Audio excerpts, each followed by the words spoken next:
She yelled, "I don't need your permission for anything." When I asked her not to go on a trip with her ex, I said, "Good, because you don't have it anymore," and moved out while she was gone. She came home to empty closets and a note.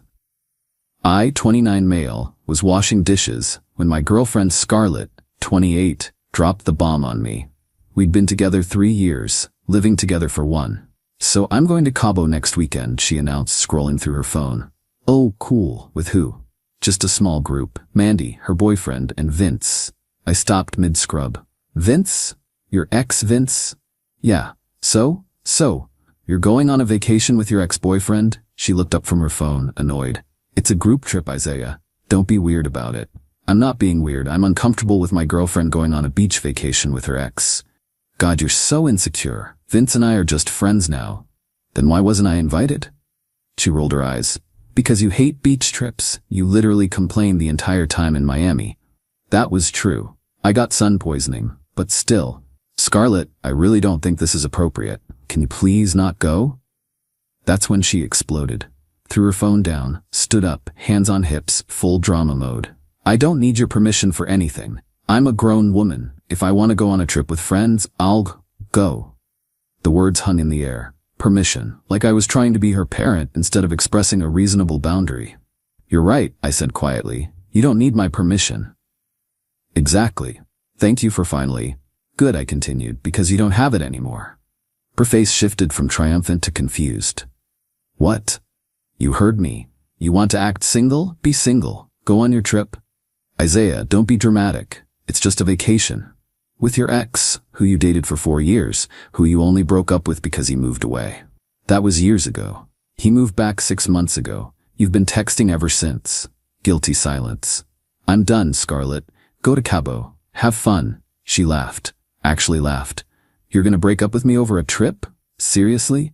"No. I'm breaking up with you because you think my boundaries are optional and you'd rather yell about permissions than have an adult conversation. You're bluffing. You always cave. Watch me not." I walked to our bedroom, technically my bedroom since the apartment was in my name, and started pulling her stuff out of the dresser. "What are you doing?" She followed me, voice rising. "Helping you pack. Not for Cabo, for moving out." "You can't kick me out. I live here." "You stay here. Your name's not on the lease." "I have rights." "You have 30 days, but since you'll be in Cabo this weekend, might as well start early." She switched tactics, went from angry to soft, touched my arm. "Baby, come on, let's talk about this. Maybe you could come to Cabo too?" "Now I'm invited? How convenient. I'll tell Vince you're coming. He'll understand." "No thanks. I don't want to crash your reunion tour." "It's not like that." "Then what's it like, Scarlett? Explain to me why you have to go on this trip with your ex." She pulled her hand back. "I don't have to explain anything to you. You're not my keeper." "You're right. I'm not anymore." The next few hours were tense. She alternated between fury and manipulation. "You're overreacting. This is emotional abuse." "Fine, I won't go." "You're so controlling." "I chose you. Doesn't that matter?" "Vince means nothing." That last one made me laugh. If he means nothing, why is this trip worth our relationship? No good answer for that one. She finally gave up around midnight, grabbed an overnight bag. "I'm going to Mandy's. When you come to your senses, text me." Don't hold your breath. You'll regret this, Isaiah. No one else will put up with your jealousy issues. My jealousy issues? You're literally choosing a vacation with your ex over our relationship. She slammed the door. I sat on the couch, processing. 3 years. Down the drain, because she couldn't understand why I'd be uncomfortable with her vacationing with Vince. The same Vince she'd cried over for months after their breakup. The same Vince whose Instagram she still liked every post on. My phone buzzed. Her. "I hope you're happy. You just threw away the best thing in your life." I didn't respond. Instead, I started planning. She wanted to go to Cabo? Fine, but she'd come back to reality. Her flight left Thursday. That gave me 5 days to handle business. Time to make some calls. Update 1. The Cabo weekend. She actually went. She really chose a beach trip with her ex over our relationship, but I wasn't sitting around moping. I had work to do. Thursday. Moving day. The moment her plane took off, yes, I checked the flight tracker, I got to work. Hired movers from TaskRabbit, told them exactly what to pack, Everything in the closet that wasn't mine, her bathroom stuff, her work desk, her books, her kitchen gadgets, everything. Took photos of each room before and after. Wanted proof I didn't damage anything, didn't take anything of hers. Packed it all neat and labeled. Drove it to a storage unit. Paid for 1 month, put the key and info in an envelope.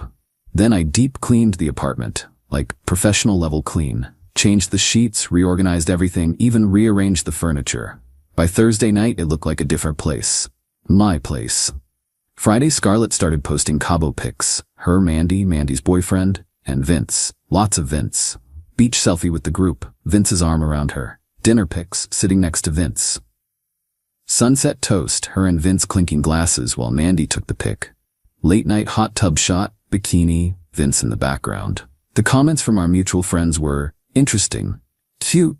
Where's Isaiah? Isn't that your ex? Girl, what are you doing? She replied to none of them. My boy Marcus texted me, bro, you seeing this BS? Me, yep, she made her choice. Marcus, what's the plan? Me, already done. She'll find out Sunday. Saturday, called my landlord Greg early morning, explained the situation. She's not on the lease? Nope, never was. You giving her proper notice? 30 days written notice is ready, but she chose to leave for a trip after I told her to move out. Say no more. I'll have maintenance change the locks. Technically, she abandoned the property. By noon, new locks. By 1 p.m., I'd updated my door camera system and added an extra security measure. Changed the door code. Saturday night, that's when the pics got really interesting. Scarlett at some club, grinding on Vince. Full makeout session in her story that she deleted after an hour, but not before I screenshotted. Mandy texted me, Isaiah, I'm so sorry. I didn't know it would be like this. She told me you were cool with the trip. Me, she told you wrong. They're sharing a room now. I'm so uncomfortable. Me, not your fault. Appreciate you telling me though. So much for just friends. Sunday, the return. Her flight landed at 6 p.m. I was at my buddy's place, watching the door camera feed on my phone. Yes, petty. Don't care. 7:23 p.m. she arrives, tries her key. Doesn't work. Tries again. Looks confused, tries the door code. Nothing. Calls me. I don't answer. Texts, my key isn't working? Me, that's not your key anymore. Her what? Me, check the planner by the door. I'd left an envelope there. Inside, storage unit key and info, her official 30-day notice to vacate. And a simple note, you don't need my permission for anything. That includes living here. Your stuff is in storage unit number 247. You have 30 days to make arrangements. Isaiah. The door camera caught her face perfectly. Shock, rage, disbelief, chef's kiss. She called 27 times in the next hour. I answered none of them. She left 15 voicemails. Here's the highlight reel. 1. This isn't funny. Open the door. 2. Isaiah, I'm serious. Let me in now. 3. You can't just lock me out. I live here. 4. This is illegal. I'm calling the police. 5. Please, it's not what you think. 6. Vince means nothing. You're my boyfriend. 7. I'm going to sue you for everything. 8. Where is my stuff? 9. The storage unit is locked. Give me the code. 10. I have nowhere to go. 11. You're a psychopath. 12. Baby, please. Let's talk. 13. I made a mistake, okay? 14. Answer your phone. 15. You'll regret this. She actually called the cops. They showed up around 9 p.m. I was expecting this, so I was back at the apartment with my documentation ready. Officer. Sir, we have a report of an illegal eviction. Me, here's the lease showing only my name. Here's the written 30-day notice I provided. Here's proof her belongings are safely stored. She left for vacation after I asked her to move out. Officer to Scarlett. Ma'am, are you on the lease? No. But how long have you been gone? Just a weekend trip. Officer, where are your belongings? Me, storage unit 247. She has the key. Officer to Scarlett. Seems like proper notice was given. This is a civil matter now. The look of betrayal on her face when the cops sided with me? Priceless. After the cops left, Vince showed up. Vince, the ex. Trying to be Captain Savaho. Vince, bro, this is messed up. Just let her get her things. Her things are in storage. She has the key. Come on, man, don't be like this. Like what? Single? That's what she wanted. Look, nothing happened in Cabo. I just held up my phone, showed him the screenshot of them making out. We were drunk. Cool story, still not your apartment, bye. He tried to puff up. What if I don't leave? Then I call the cops back. Your choice. He left. Scarlett was crying in his car. Actual tears. The same woman who yelled about not needing permission was sobbing in her ex's Honda Civic. Current status: Scarlett is staying with Mandy, who's apparently mortified by the whole situation. She's been posting about narcissistic exes and illegal evictions. Vince is already back on dating apps. Mandy's boyfriend showed me. I've had 3 friends reach out saying Scarlett asked them for money. Her stuff remains in storage, prepaid for 30 days. The best part? She's telling everyone I kicked her out for no reason and that I'm controlling and abusive. But Mandy already spilled the tea to our friend group about Cabo. Tomorrow I'm getting my car detailed. She had a key to that too, need to handle that. Also meeting with a lawyer friend to make sure I'm covered legally. She wanted to act single. Now she is. With her ex, who apparently doesn't have his own place either since she's crashing with Mandy. You love to see it. Update 2. 2 weeks later, the entitlement has reached absolutely astronomical levels. When the initial shock wore off, Scarlett went from victim mode to full-scale war. First, she tried to control the narrative. Posted this long Facebook essay about escaping abuse and toxic relationships. Painted me as this controlling monster who isolated her from friends and monitored her every move. Problem? Our mutual friends knew better. Comments started rolling in. Didn't you just post pics making out with your ex in Cabo? Isaiah isolated you? You went on girls' trips every month. Toxic? You literally paid for your coding boot camp? She dirty deleted the whole post within hours. Remember I mentioned needing to handle the car? Well, Monday morning I go outside and my car is gone. Panic for about 30 seconds before I remember she had a key. Check my tracking app. Yeah, I have LoJack. Car's at Vince's apartment complex. Called the cops, reported it stolen, gave them her name, the situation, showed them the registration in my name only. They went and retrieved it. She tried telling them she was just borrowing it, and I was being petty. Cop told me she actually said, "It's basically my car too, I drove it all the time." That's not how ownership works, Scarlett. Tuesday I notice weird activity on my Netflix, Hulu, Spotify. She's still using them. Changed all the passwords immediately. 20 minutes later, text from her mom, "Isaiah, sweetie, Scarlett can't access the streaming services. Can you please fix that?" Her mom. A grown woman sent her mother to ask about Netflix. Me, "Hi Mrs. Chen, Scarlett and I are no longer together. She'll need her own accounts now." Miss Chen, but she's going through such a hard time. The hard time she created by going to Cabo with her ex, that hard time? Radio silence. By day 10, she still hadn't gotten her stuff from storage. Why? Because it's too expensive to move it all. She wanted me to, 1. Pay for movers. 2. Let her back in to sort through things. 3. Store it for free indefinitely. Her lawyer, yes, she got one, sent a letter demanding I return her property to the shared residence. My lawyer's response was beautiful. Property has been safely preserved and made available. Client has key and access. No further accommodation required. This is where she really crossed a line. She called my workplace, told reception she was my partner and there was a family emergency. I got pulled out of a client meeting, called her back from a conference room with HR present, smart move on their part. Me, "What's the emergency?" Her, "I need to talk to you and you won't answer my calls." Me, "That's not an emergency. That's harassment." Her, "I'm going to be homeless." "You've had 2 weeks to find a place." Vince and I broke up. Plot twist I didn't see coming. Apparently, once she didn't have my apartment to crash at, Vince remembered why they broke up the first time. Something about her being too high maintenance. HR wrote up a report. Told me to document everything and let them know if she contacted work again. She went through our entire friend group trying to find a place to stay. The stories she told were wild. To Ashley, I cheated and she caught me. To Jerome, I was abusive and controlling. To Maria, I kicked her out with no warning while she was at work. To David, I stole her inheritance. What inheritance? Problem was, she told different stories to everyone. They all talked. Group chat was popping off. Ashley, wait, he cheated? She told me she went to Cabo with Vince. Abusive? Didn't he pay her student loans off last year? Maria, no warning? She literally posted about going on the trip after a fight. What inheritance? Her parents are both teachers. As of today, she's couch surfing between acquaintances. Posted a GoFundMe for escaping domestic abuse, raised $45. Still hasn't gotten her stuff from storage. Vince is telling everyone she's crazy. Her mom called me again asking if I'd reconsider. But here's the kicker. Remember Mandy? Scarlett's best friend whose boyfriend was on the Cabo trip? Well, Mandy reached out yesterday. Isaiah, I need you to know something. Scarlett planned that whole trip to make you jealous.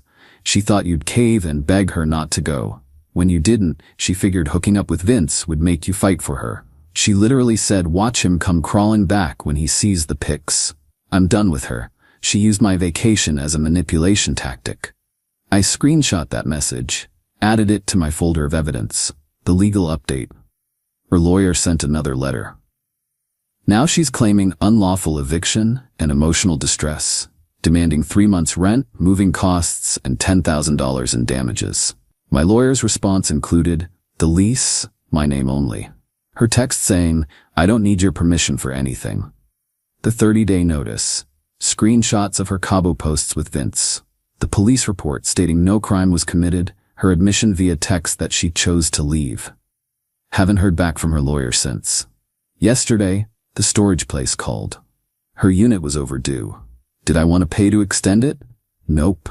Follow your abandonment procedures. Which means in another 30 days, if she doesn't pay, they'll auction her stuff. She has 2 weeks left on my original 30-day notice. After that, if she tries to show up, it's trespassing. Already gave the building security her photo. The woman who screamed about not needing permission is now begging everyone she knows for permission to crash on their couch. The woman who chose a vacation with her ex over our relationship is now single and homeless by choice. And me, I'm sitting in my apartment, watching my TV, living my drama-free life. Turns out when you remove toxic people, everything gets better. Who knew? Next update will probably be the last.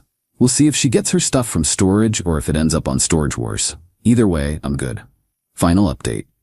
1 month later.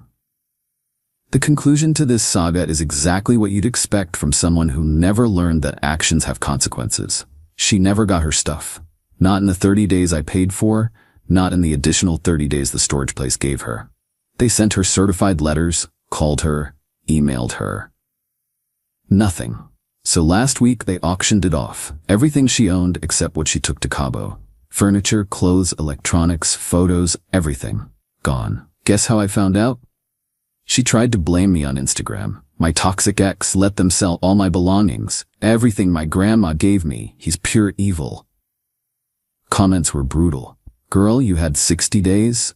Didn't you have the key? Why didn't you just pay the $50 a month? This is what happens when you choose dick over stability. That last one was from her own cousin. Ouch. Remember how Vince dumped her once she became inconvenient? Well, plot twist, he started dating someone else. Someone Scarlett knows. Her coworker Penny from her last job. Scarlett found out when Penny posted a pic of them at the same resort in Cabo. Caption, making better memories with better company. The meltdown was spectacular. Scarlett went on a comment rampage calling Penny every name in the book.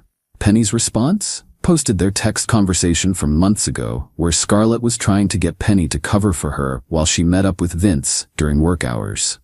Even better? Turns out Scarlett was fired from that job for, wait for it, time card fraud related to those meetups. 3 weeks ago, Mr. and Mrs. Chen showed up at my apartment. Building security called me. They had Scarlett's photo, remember? I met them in the lobby. Mr. Chen, Isaiah, we need to talk. Mrs. Chen was crying. Actual tears, okay? We didn't raise her to be like this. We're mortified. She told us you were abusive, controlling, we believed her. And now? She's been lying to everyone. Even us. She told us you threw her things away. We gave her money to replace everything. Then we found out about the storage unit. She had 2 months to get her things. 2 months. And she spent the money we gave her on Botox and a trip to Vegas with some new guy. I'm sorry you're dealing with this. We're cutting her off, completely. She's 28 years old, acting like a teenager. We're done enabling her. They apologized profusely and left. Haven't heard from them since. Last week, unknown number calls me. I usually don't answer, but something told me to pick up. Isaiah? Sobbing. Dramatic sobbing. It's me, please don't hang up. What do you want, Scarlett? I'm pregnant, I laughed. Actually laughed out loud. No, you're not. I am, it's yours, from before Cabo. Scarlett, you have an IUD. You literally complained about the cramping from getting it replaced in January. Silence. Also, we hadn't slept together in like 6 weeks before Cabo. You were always too tired or not in the mood. Remember? More silence. Even if you were pregnant, which you're not, it would be Vince's, or whoever you're with now. There's no one else, she wailed. I'm alone. I'm homeless. I have nothing. You chose this. Every step of the way, you chose this. I made one mistake. One? Let me count. You chose to plan a trip with your ex. You chose to scream at me about permissions. You chose to go on the trip. You chose to hook up with him. You chose not to get your stuff for 60 days. You chose to lie to everyone. You chose... Click, she hung up. Where everyone is now. Scarlett, last I heard through the grapevine, she's living with some guy she met on Tinder, who's apparently rich, drives a leased BMW, working part-time at a makeup store, still posting about being a survivor and phoenix rising from ashes, blocked by half our former friend group, completely cut off by her parents. Vince still with Penny. They seem happy. He dodged a bullet realizing she was too high maintenance when she didn't have my apartment and resources to fall back on. Me. Thriving. Got a promotion last month, turns out being drama-free improves work performance. Started dating casually, nothing serious yet, but met a nice woman at a coffee shop who appreciates clear communication and boundaries. Traveled to Costa Rica with the boys, living my best life in my peaceful, drama-free apartment. The lessons? Looking back, the red flags were there. She never wanted to discuss boundaries, just demanded I trust her. She always played the victim when called out on anything. She thought consequences were for other people. She genuinely believed she could act single while keeping the benefits of a relationship. The funniest part? She created every single consequence herself. I didn't make her go to Cabo. She chose that. I didn't make her hook up with Vince. She chose that. I didn't make her ignore the storage unit. She chose that. I didn't make her lie to everyone. She chose that. All I did was stop enabling her choices and protecting her from consequences. Yesterday, one last unknown number. I know you hate me, but I wanted you to know I'm getting married. Aha, showed you. I found someone who actually trusts me and doesn't try to control me. We're moving to his house next month. Have fun being alone and bitter while I'm living my best life. You had your chance. I didn't respond, but I did laugh. Getting married to someone she's known for what, 3 weeks? Moving into his house? Bet she's not on that deed either? Good luck to that poor bastard. Hope he doesn't ask where she's going when she plans her next girls' trip to Cabo. As for me, I'm sitting in my apartment, about to head out for drinks with friends. Tomorrow I'm helping Marcus move into his new place. Life is good when you surround yourself with people who understand that trust is earned through actions, not demanded through manipulation. To everyone who said I was too harsh, where would I be if I'd caved? Probably paying for her next Cabo trip while she texted her ex from my bed. Sometimes the best revenge isn't elaborate. Sometimes it's just letting someone experience the natural consequences of their choices while you move on with your life. Thanks for following this wild ride, Reddit. Remember, when someone shows you who they are, believe them. And when they scream about not needing your permission, take them at their word. Peace out.